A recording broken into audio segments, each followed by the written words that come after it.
Hey everyone. So today I'm going to take you through how to set up a Jotform account. And Jotform is my preferred form tool that I use. I really like it to support the HubSpot form system. HubSpot forms are great, but they have some limitations. They're really optimized for collecting just a small amount of information from a contact. And it can sometimes not be ideal if you're doing a longer form or like say a survey or something a little bit more complicated. Whereas Jotform has a lot more functionality and it's really built for all kinds of forms. It also has a lot of other functionality as well. So today we're going to jump straight in and I'll just show you how to create the account, set up your account. And then in the next couple of videos, I'm going to show you how to connect it up with HubSpot via Zapier so that you can get all your details automatically, sending through into HubSpot. And you can potentially use this with any kind of tool. And you also can use it independently of other tools as well. So let's jump in.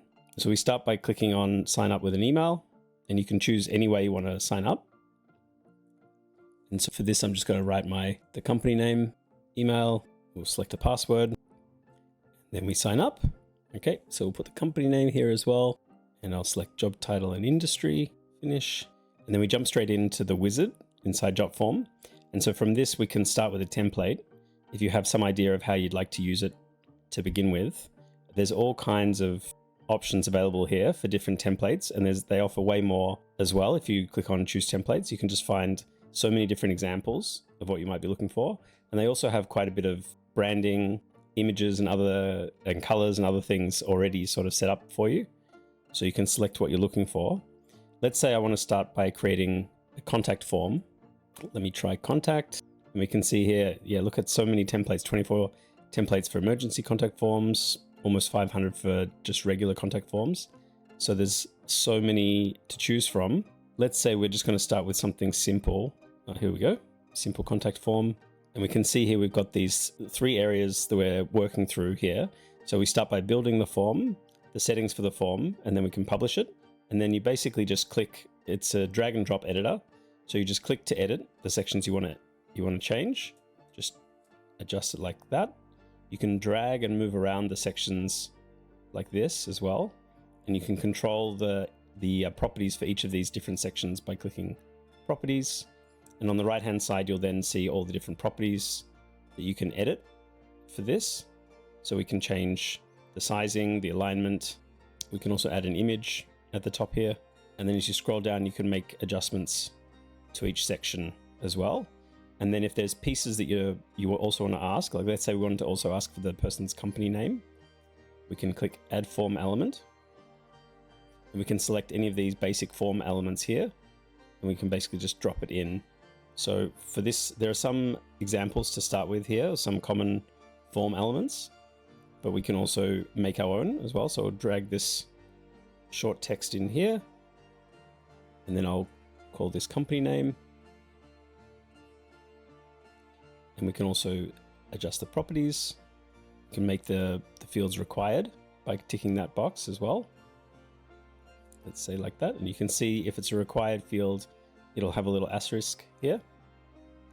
We can also go into the options here for this particular field or property, and we can adjust them if we have any restrictions we want to have in, or if we want to allow additional characters.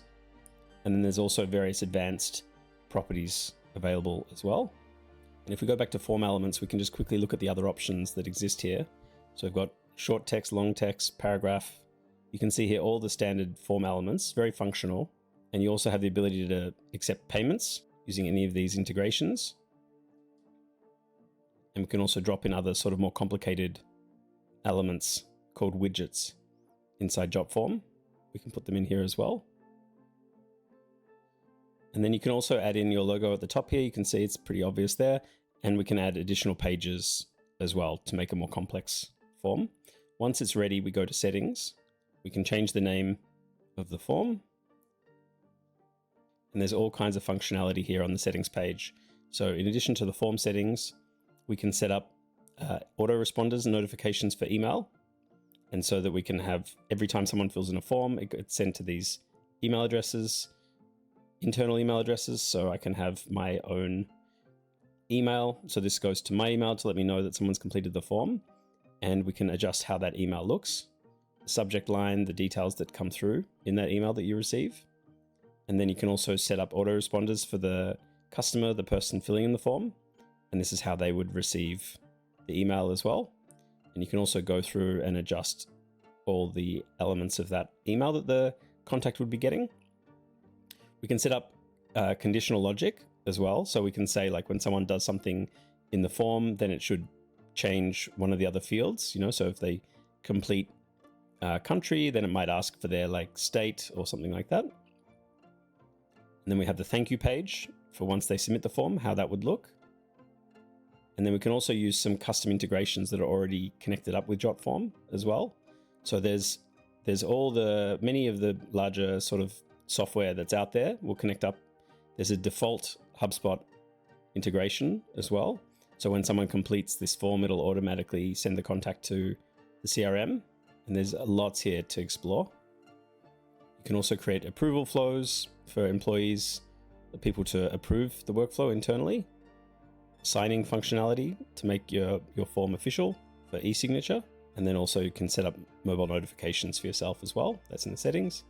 And then when we get to the publish, you can either have the form as a link. You can use the link so that people can find the form directly. So let's have a look at that. So it looks like this, very simple. And then in addition to links, we can embed the form. So you can copy this text and place it on your website. And you can use any of these other options here, such as to integrate into your WordPress website or in other forms, other ways that the form would look on your website. You can assign the form to others, email the form out, pre-fill, which I'll go through in another video at some point. It's a bit more complicated, but you can use the data that's already in your systems. Like, for example, if you have Pipedrive or HubSpot or Salesforce, to automatically pull in detail into the form. You can create a PDF, a downloadable PDF form. And then there's various other third-party integrations as well with Publish. And then we can preview the form like this, and we can see how it would look on different devices, like so. You can see this form is not so optimized for phone. And that's it. And it all saves, as you can see here, it saves as you go. So you don't have to click save. You just have to make changes and then it should automatically save. Now, if we go back to Jotform, we can get back to the sort of the dashboard here, and we can see the form that we've created. We can create folders, add team members, and there's a heap of other functionality as well around using tables and PDF templates to set up your forms. This video is just a short introductory video, so I don't want to go into too much detail about these areas, but this is kind of a very quick overview of Jotform. And give it a shot. Let me know what you think. And if you have any questions about Jotform or about other form tools or how things integrate into HubSpot or using Zapier, feel free to add a comment below. And otherwise, look forward to seeing you in the next video. Okay, cheers.